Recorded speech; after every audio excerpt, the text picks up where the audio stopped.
Bonsoir à tous. Ce soir, je veux vous parler d'une bataille qui dépasse largement le simple fait divers ou la simple histoire familiale. C'est le combat d'une jeunesse qui tente de préserver ce que ses ancêtres lui ont légué. Un patrimoine vivant, une terre, un héritage sacré, face à la voracité d'une société devenue égoïste, matérialiste, où l'argent et la spéculation semblent primer sur la fidélité aux racines et aux valeurs. Vous avez sûrement entendu parler de Lucas, ce jeune homme de 18 ans du Lot-et-Garonne, qui a voulu sauver la ferme familiale mise aux enchères judiciaires. Son rêve est noble, enraciné dans l'amour du travail, de la terre et dans un esprit de continuité générationnelle. Mais ce rêve s'est heurté à la logique consumériste et possessive de certains boomers, souvent à l'abri de leurs privilèges, prêts à surenchérir pour s'accaparer toujours plus, au mépris du lien filial et du bien commun. Cette opposition n'est pas qu'une anecdote locale. Elle illustre une fracture profonde qui traverse nos sociétés modernes, entre générations, entre visions du monde. Une fracture entre ceux qui veulent perpétuer, construire, servir une terre et une communauté, et ceux qui, aveuglés par l'individualisme et le capitalisme sauvage, ne cherchent qu'à accumuler, protéger leurs richesses, parfois même au détriment du tissu social et du destin collectif. Nous verrons aussi que cette lutte n'est pas propre à la France. Aux États-Unis, dans certaines régions rurales, des actes de solidarité se sont manifestés, parfois héroïques, pour empêcher la disparition des exploitations familiales. Mais ces élans, souvent marginaux, restent face à la montée inexorable d'un système qui broie les petites mains, détruit le lien social et prive la jeunesse de son avenir.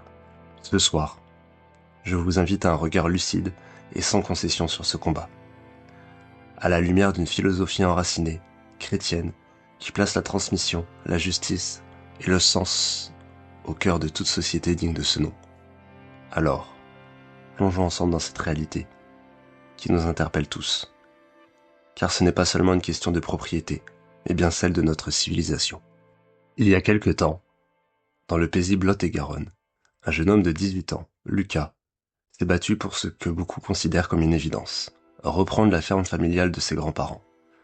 Cette ferme qui s'étend sur 43 hectares n'est pas qu'un simple morceau de terre, c'est un héritage, une mémoire vivante, le fruit du travail de plusieurs générations. Mais la liquidation judiciaire, conséquence des dettes accumulées, a placé ce patrimoine en vente aux enchères, exposant ce lien familial à la dure loi de l'argent et du marché. Face à cette menace, Lucas n'a pas été seul. La coordination rurale du Lot-et-Garonne, syndicat agricole engagé pour la défense des exploitants, s'est mobilisée à ses côtés. Avec l'appui de la Chambre d'agriculture, ils ont réussi à rassembler environ 120 000 € pour soutenir Lucas dans son combat. Malgré cet élan de solidarité, la surprise est venue de la dernière minute. Un retraité de 79 ans, un représentant typique de la génération des boomers, a surenchéri de plus de 11 000 €, annulant la première vente et brisant le rêve de Lucas. Cette génération des boomers, née dans l'après-guerre, est la première dans l'histoire de l'humanité à être plus riche en moyenne que la génération suivante. Un fait inédit qui révèle une inversion majeure dans la transmission des richesses. Alors qu'hier encore, les parents laissaient aux enfants un héritage, aujourd'hui, cette richesse accumulée se transforme souvent en verrou, un obstacle à l'ascension sociale et à la continuité familiale. Le cas de Lucas illustre parfaitement ce phénomène. Ce n'est plus l'amour de la terre, ni la vocation à poursuivre un métier, ni la volonté de servir une communauté rurale qui dicte les règles. C'est la logique financière, froide, individualiste, portée par une génération parfois déconnectée des réalités, de la jeunesse et du terrain. La surenchère du retraité, loin d'être un acte isolé, symbolise cette mentalité qui privilégie l'accumulation au détriment de la transmission, qui préfère verrouiller le patrimoine plutôt que de le voir porté par les nouvelles générations. Ce combat n'est pas qu'un simple fait divers local. Il est le miroir d'une société en crise, où la propriété n'est plus un lien sacré, mais un bien marchand à conquérir. Où les solidarités intergénérationnelles se distendent, laissant place à l'individualisme et à la spéculation.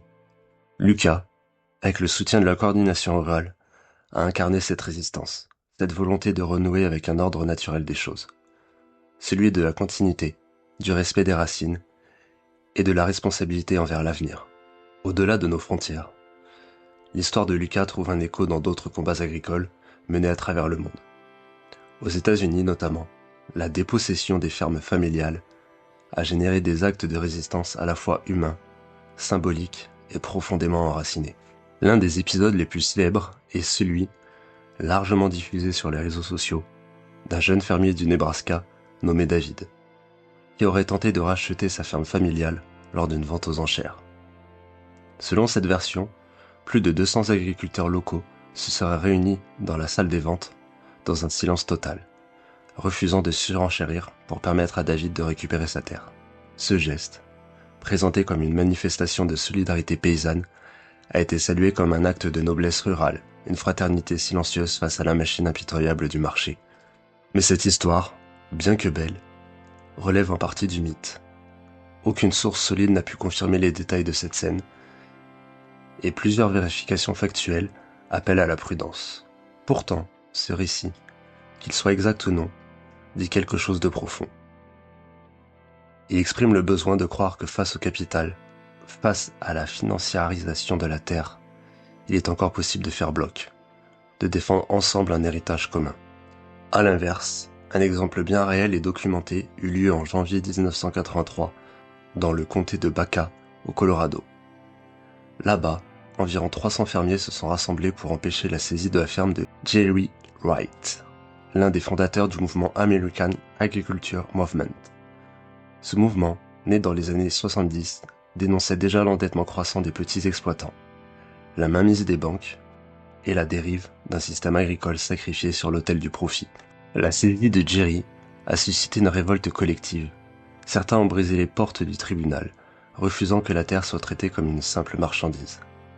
Cette résistance n'était pas simplement une protestation économique. C'était une déclaration civilisationnelle. La terre ne se vend pas au plus offrant. Elle se transmet avec respect. Ces exemples, réels ou symboliques, révèlent à quel point les communautés rurales peuvent parfois faire preuve d'une solidarité exemplaire. Mais aussi combien ces élans sont fragiles, minoritaires, et trop souvent étouffés par la logique impitoyable du marché. Et ce constat nous ramène à une vérité amère.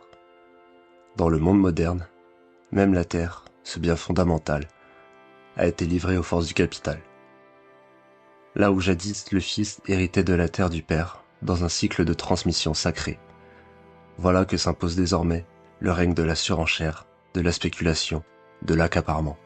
Et souvent, ceux qui ont les moyens de surenchérir sont les plus âgés. Une génération, les boomers, qui, fait inédit dans l'histoire, est statistiquement plus riche que celle qui la suit. Non parce qu'elle a hérité d'une sagesse particulière, mais parce qu'elle a profité d'un monde en croissance, d'un capitalisme expansif, d'un accès facilité à la propriété. Et maintenant, trop souvent, elle verrouille l'accès, repousse les jeunes, refuse le passage de relais. Ce verrouillage patrimonial, qu'il soit volontaire ou systémique, est une trahison de la logique intergénérationnelle naturelle. Il trahit l'ordre moral, inscrit dans la création. Ce qui a été reçu doit être transmis, non accaparé. Il est une fracture dont on parle peu, et pourtant elle structure de plus en plus nos sociétés occidentales. Ce n'est pas une fracture sociale, ni une fracture culturelle. Bien que ces deux dimensions soient intimement liées, c'est une fracture générationnelle, profonde, silencieuse, mais brutale. Celle qui oppose les jeunes, qui veulent bâtir, hériter, reprendre le flambeau, et les anciens, souvent boomers, qui refusent de le passer. La génération des baby-boomers, née entre 1945 et 1965, a grandi dans un monde d'abondance relative. Elle a connu la croissance, la stabilité monétaire, l'accès facilité au logement, à la propriété, au crédit, à l'université gratuite. Cette génération a acheté, accumulé, transmis parfois, mais trop souvent, elle a aussi verrouillé, accaparé, et laissé en héritage des structures de pouvoir et de propriété figées. Aujourd'hui, alors que les jeunes générations endettées, précarisées, fiscalement étranglées, cherchent à accéder à la propriété, à la terre ou à une simple stabilité de vie, Elle se heurte à un mur invisible, celui des droits acquis, du capital verrouillé, des successions repoussées. Le cas de Lucas, ce jeune de 18 ans, est emblématique. Alors qu'il veut reprendre la ferme familiale, qu'il est soutenu par la communauté, il agit avec fidélité et courage. Il se heurte à un retraité, 79 ans, qui vient surenchérir, non pour cultiver, non pour transmettre, mais pour posséder, encore, toujours plus.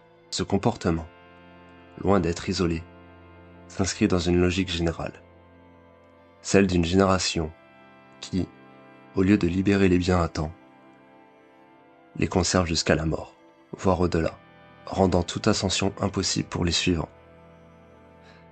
Je le redis, c'est la première fois dans l'histoire de l'humanité qu'une génération est statistiquement plus riche que celle qui la suit.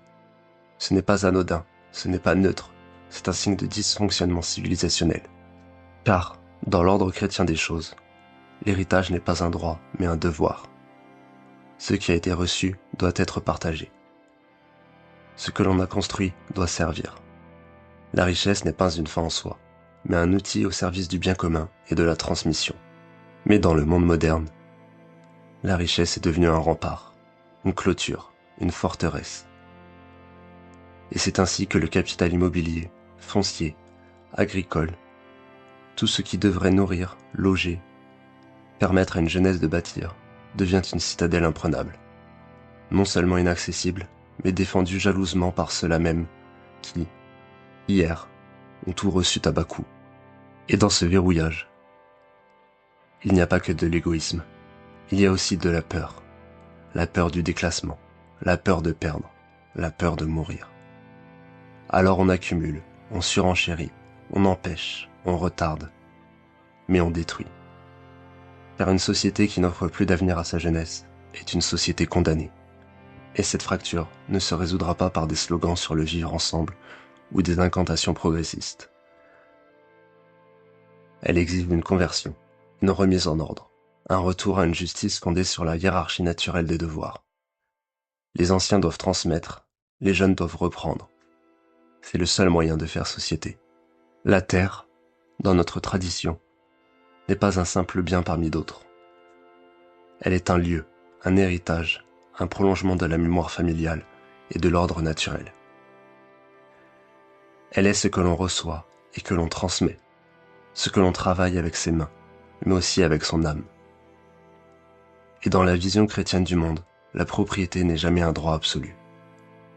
Elle est un devoir de justice, de générosité et de continuité. Celui qui possède une terre n'en est pas maître, mais intendant. Il ne la détient pas pour la stocker, pour l'exploiter financièrement, ou pour spéculer sur sa valeur. Il la reçoit en héritage et la confie, en temps voulu, à ses enfants, à sa descendance, ou à une communauté plus vaste. Cette vision du patrimoine, profondément enracinée dans les sociétés paysannes et chrétiennes, suppose la responsabilité intergénérationnelle. Mais cette vision a été brisée. Aujourd'hui, la terre est entrée dans l'ordre marchand. Elle est évaluée, achetée, vendue, revendue. Elle n'est non plus perçue comme un lieu d'incarnation, mais comme un actif, un produit financier, une variable dans le grand jeu du capital. Et c'est là que tout bascule. Là où l'homme enraciné voit une ferme comme un foyer, un champ comme une promesse, un arbre comme un héritage vivant, l'homme capitaliste y voit une opportunité, une plus-value, une ligne sur un bilan. Le sol, au lieu d'être sacré, devient exploitable. La propriété, au lieu d'être transmise, est monétisée. On ne plante plus pour ses petits-enfants, on achète pour revendre plus cher. Ce qu'il s'est passé avec Lucas est révélateur. Un jeune homme, prêt à consacrer sa vie à une terre, à y vivre, y travailler, y faire vivre une mémoire, a failli être évincé par un homme qui voulait simplement agrandir son portefeuille. Là, tout est dit. Cette logique spéculative, ce règne du capital sans racines, est au cœur de la désintégration de nos sociétés. Car lorsque le lien à la terre est rompu, c'est toute la chaîne de la fidélité qui s'effondre. Fidélité à la famille, au passé, à la communauté, à la nation, à Dieu. Et cette rupture n'est pas une simple évolution économique. C'est une guerre spirituelle, une opposition frontale entre deux visions du monde. Celle de la permanence contre celle du flux. Celle de l'héritage contre celle du rendement. Celle de l'ordre naturel contre celle de l'artifice financier. Ce que vivent aujourd'hui les jeunes agriculteurs, ce que vivent ceux qui veulent reprendre les fermes familiales, ce n'est pas seulement une injustice, c'est une dépossession morale, une violence symbolique, un déracinement organisé. Et tant que cette logique ne sera pas brisée, tant que nous accepterons que des retraités surenchérissent sur des jeunes par pur réflexe patrimonial, tant que les terres seront vues comme des placements, alors la société rurale continuera de s'effondrer. Et avec elle, tout ce qui fait la beauté, la stabilité et la continuité d'une nation. Il y a dans nos campagnes un silence qui en dit long. Des maisons qui se ferment, des exploitations qui s'éteignent, des villages qui meurent à petit feu. Ce n'est pas une simple mutation économique, c'est une désertion organisée, une mort lente de nos territoires, orchestrée par l'indifférence, la spéculation et la trahison des élites. Chaque année, en France, près de 20 000 exploitations agricoles disparaissent. Et si certaines ferment pour des raisons structurelles, beaucoup le font faute de repreneurs. Pas parce qu'il n'y a pas de jeunes motivés, mais parce qu'on les empêche, tout simplement, d'y accéder. Accès au foncier verrouillé, prix des terres exorbitants, poids des héritages paralysants, logique bancaire écrasante. En 1970, un tiers des Français travaillaient directement ou indirectement dans le secteur agricole. Aujourd'hui, moins de 2% de la population active est concernée. Et cette minorité est vieillissante. L'âge moyen d'un agriculteur en France, 59 ans. Et dans les 10 prochaines années, plus de la moitié des exploitants partiront à la retraite. La question est donc simple. Qui va reprendre? Dans un monde sain, cette question serait réglée naturellement. Les jeunes reprendraient la terre familiale. La communauté soutiendrait les transmissions. L'État garantirait un cadre protecteur. Mais dans la réalité actuelle, les jeunes sont exclus.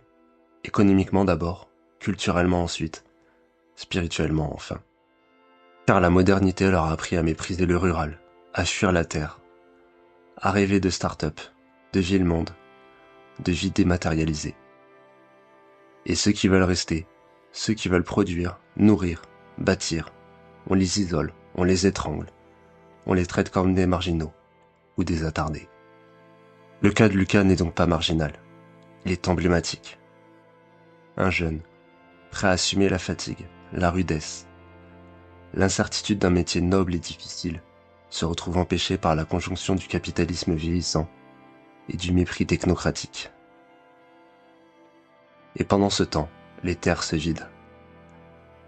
Non pas pour être rendues à la nature ou à des communautés locales, mais pour être rachetées par des fonds d'investissement, des groupes étrangers ou des propriétaires hors sol. On transforme nos campagnes en réserves touristiques, en biens de spéculation ou en espaces de friches déshumanisés. Or, la terre vide, ce n'est pas rien. Une terre vide, c'est une école qui ferme, une église qui dépérit, un clocher qui ne sonne plus, une tradition qui s'éteint, un peuple qui disparaît. Et quand la jeunesse ne peut plus s'installer, ne peut plus transmettre, ne peut plus bâtir sur ses racines, c'est toute la société qui entre en rupture. Rupture avec son passé, rupture avec son sol, rupture avec sa mission. Le capitalisme moderne, que beaucoup de nos conservateurs d'apparat refusent encore de remettre en cause, est directement responsable de cette trahison. En détruisant les conditions d'accès à la terre, il détruit la base même de toute civilisation durable. Il fut un temps, pas si lointain, où posséder de la terre, c'était avoir une responsabilité, une charge, presque sacrée, un devoir envers ses ancêtres, ses enfants, sa communauté et Dieu lui-même. La terre, on l'habitait, on la cultivait, on l'aimait, et on la transmettait, pas pour s'enrichir, pas pour spéculer, mais pour durer. Aujourd'hui, cette vision a été méthodiquement détruite. La terre n'est plus un héritage, elle est un actif. Elle n'est plus un lieu de vie, elle est un produit d'investissement. Elle n'est plus entre les mains de ceux qui la travaillent, mais entre celles de ceux qui comptent. Banques, fonds spéculatifs, plateformes, retraités aisés, holding foncière. Tous convoitent les terres agricoles, non pas pour nourrir, mais pour valoriser. Non pas pour produire, mais pour placer. Et cette logique s'impose partout. En France comme ailleurs, on assiste à une concentration foncière sans précédent. Selon le rapport 2022 de la SAFER, 10% des exploitations agricoles contrôlent désormais plus de 50% de la surface agricole utile. Et parmi les acheteurs, on trouve de moins en moins de jeunes agriculteurs. Et de plus en plus de sociétés opaques, d'investisseurs extérieurs, et de retraités patrimoniaux cherchant à diversifier leur portefeuille. L'agriculture est ainsi devenue un terrain de jeu pour les puissants. Et pendant que les jeunes, comme Lucas, peinent à réunir quelques dizaines de milliers d'euros pour sauver une ferme familiale, des acteurs invisibles achètent des centaines d'hectares d'un simple clic. C'est cela, la financiarisation. La déconnexion complète entre le bien et son usage. La terre n'est plus un lieu d'enracinement, mais un vecteur de rendement. Elle ne sert plus à vivre, mais à rapporter. Or, cette logique est incompatible avec toute société humaine stable. Car une terre arrachée à ceux qui la vivent est une terre morte. Une société qui laisse la finance dominer la propriété est une société livrée au pillage, à l'artificialisation, à l'oubli. Cette idéologie du rendement permanent, qui imprègne jusqu'aux esprits les plus conservateurs d'aujourd'hui, est antichrétienne dans son essence. Elle fait de la terre un objet au lieu d'un lieu. Elle rompt le lien sacré entre l'homme et le sol. Elle déracine, elle dissout, elle tue. Et que dire de ceux qui, au lieu de s'élever contre cette trahison, l'encouragent sous prétexte de modernisation, de compétitivité ou d'optimisation fiscale. Ces prétendus gestionnaires, ces retraités stratèges, ces néo-ruraux investisseurs, ces notables patrimoniaux. Ils ne sont pas des bâtisseurs, ce sont des parasites bien habillés, qui participent à la liquidation lente mais méthodique de notre monde rural. Pendant qu'eux s'enrichissent sur la mémoire des autres, les Lucas, eux, disparaissent. Et pourtant, si nous voulons encore avoir une société demain, une civilisation debout, des clochers qui sonnent, des familles enracinées, il faudra briser cette logique, redonner à la terre sa vocation première, être un lieu de vie, de fidélité, de transmission. Ce ne sera pas une réforme technique, ce sera un changement de civilisation. Et il commence par un choix. Refuser de vendre, refuser de surenchérir, refuser d'accumuler pour soi. Et se souvenir que ce qui nous a été donné n'est pas à posséder, mais à transmettre. Ce que nous venons de parcourir n'est pas un simple récit agricole. Ce n'est pas l'histoire d'un jeune homme seul face à l'injustice.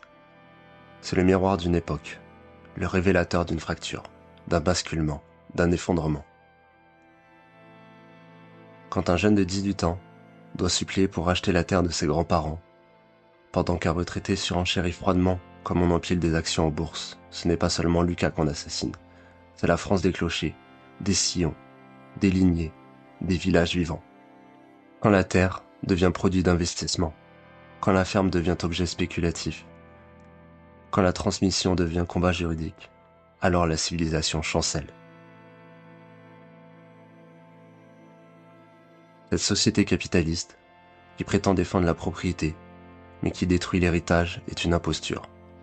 Elle est l'ennemie de la transmission, de la famille, de l'ordre chrétien des choses.